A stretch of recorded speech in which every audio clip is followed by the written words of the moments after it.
joining words. Okay, the examples are and, or, but, because, but.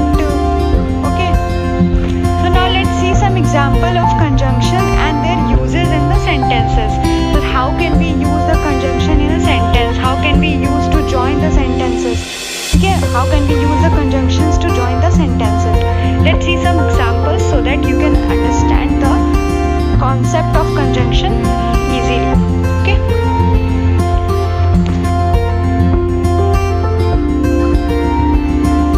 The first example of conjunction is because. Because is used to show the reason. When we have to show some reason for something, कि हमने पूछा ना कि वो आज school क्यों नहीं आया, ठीक है, why didn't he come to school, वो आज स्कूल क्यों नहीं आया, तो हम उसका रीज़न देंगे, ठीक है। तो जब भी हमें कोई रीज़न देना होता है तो हम बिकॉज का यूज़ करते हैं। तो she usually Yeats at home because she likes cooking, वो अक्सर घर पे खाती है क्योंकि उसे कुकिंग करना पसंद है, यानी वो खुद बना के खुद खाती है। तो हम एक रीज़न देते हैं। Although is a word used to show two opposite statements. जब हम किसी दो ऑपोजिट स्टेटमेंट्स को शो करते हैं तो हम यूज़ करते हैं although he speaks seldom he says meaningful words. भले वो थोड़ा बोलता है, कड़वा बोलता है, बट वो मीनिंगफुल वर्ड्स बोलता है, मतलब वो गलत बातें नहीं बोलता। whereas is used to show the contrast, ठीक है, वो कॉन्ट्रास्ट का शो करने के लिए हम whereas का यूज़ करते हैं। She is very funny whereas he is boring, वो बहुत फ़नी है, मतलब कोई लड़की है वो बहुत फ़नी है, बट जो उसका भाई है वो बहुत बोरिंग है।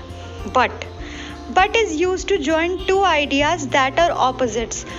कभी भी दो ऑपोजिट आइडियाज़ को जोड़ने के लिए हम बट का यूज़ करते हैं। I am very hungry but the fridge is empty, मुझे बहुत भूख लगी है बट जो फ्रिज है वो क्या है, खाली है।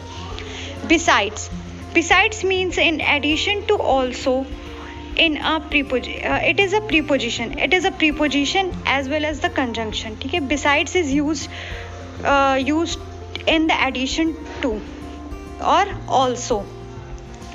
she speaks 3 languages besides in Spanish, यानी वो स्पेनिश के अलावा भी 3 लैंग्वेजेस बोलती है, यानी स्पेनिश तो वो बोलती ही है बट उसके साथ साथ वो 3 लैंग्वेजेस और बोलती है, ठीक है। Unlike means different forms. So unlike means different from or not similar to. Unlike means कोई भी चीज़ किसी चीज़ से अलग होती है या फिर उसके जैसी नहीं है, ठीक। Jack is completely unlike his father, मतलब जैक बिल्कुल भी अपने फादर की तरह नहीं है, उससे अलग है।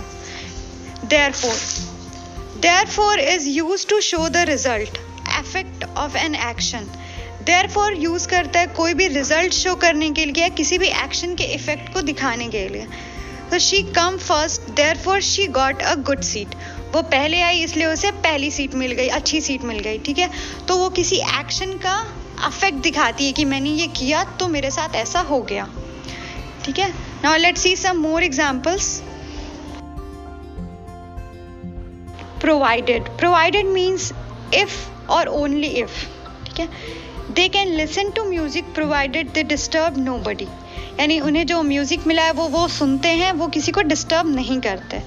Unless means except on the condition that you don't need to go unless you want to, तुम्हें जाने की ज़रूरत नहीं है अगर तुम नहीं चाहते तो। या फिर हम बोलते हैं ना you won't get success unless you work hard, मतलब तुम जब तक वर्क हार्ड यानी कड़ी मेहनत नहीं करोगे तुम्हें सक्सेस नहीं मिलेगी, ठीक है। तो अनलेस का यूज़ होता है जब हम बोलते हैं कि तुम्हें तब तक कहीं जाने की ज़रूरत नहीं है जब तक तुम ना चाहो, तुम्हें पढ़ने की ज़रूरत नहीं है जब तक तुम ना चाहो। सो since is used to show the result, used to show the result. Since I see you I am better, यानी मैंने तुम्हें देखा तो मैं अब ठीक हूँ, ठीक है। Since is also used to show the time, हम बोलते हैं ना कि I am working since morning, मैं सुबह से काम कर रहा हूँ। So is used to show the result. So therefore ये सारे words किस लिए यूज़ करते होते हैं, रिजल्ट शो करने के लिए। Whoever says so is liar. If is used to show the condition. If means होता है अगर, ये हम कंडीशन शो करने के लिए यूज़ करते हैं। Let me know if you go to the school, मुझे बताना अगर तुम स्कूल जाते हो तो, ठीक है। तो इफ़ का यूज़ हम करते हैं अगर यानी कि किसी कंडीशन को शो करने के लिए। येट मतलब होता है अभी तक। येट शोज द कंट्रास्ट और जॉइंस अपोजिट, ऑपोजिट्स को जॉइन करता है, ये भी कंट्रास्ट को शो करता है। We haven't finished eating watermelon yet, means हमने अब तक वाटरमेलन फिनिश नहीं किया है, अब तक नहीं किया है, ठीक है, यानी हम अभी भी खा रहे हैं। या फिर I have not finished my work yet, यानी मैंने अपना काम अब तक पूरा नहीं किया है, यानी अभी वो कंटिन्यूटी में चल रही है, अभी तक आपका काम चल रहा है, आपने कंप्लीट नहीं किया है, तो आपने यूज़ किया है yet. Then after tells us about order और सीक्वेंस। आफ्टर हमें सीक्वेंस बताता है, यानी आफ्टर मीन्स बाद में। So I can pass after the green light is on, यानी कि जब ग्रीन लाइट ऑन होगी उसके बाद ही मैं पास कर पाऊंगा, मतलब मैं रोड क्रॉस कर पाऊंगा, ठीक है। तो आफ्टर सीक्वेंस को दिखाता है, यानी किसी चीज़ के बाद कोई चीज़ आ रही है, यानी वो सीक्वेंस में आ रही है, ठीक है, एक के बाद एक चीज़। आफ्टर का यूज़ हम करते हैं, okay. So these are some examples of conjunction.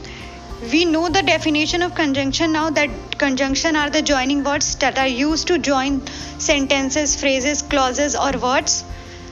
Now these are some example of conjunctions which I have explained you. I hope you have understood the conjunction, the concept of conjunction, the parts of speech. So try to do the exercises by yourself first, then I will send the PDF to you for this chapter. So see you in the next video. Till then, have a great day. Thank you, class.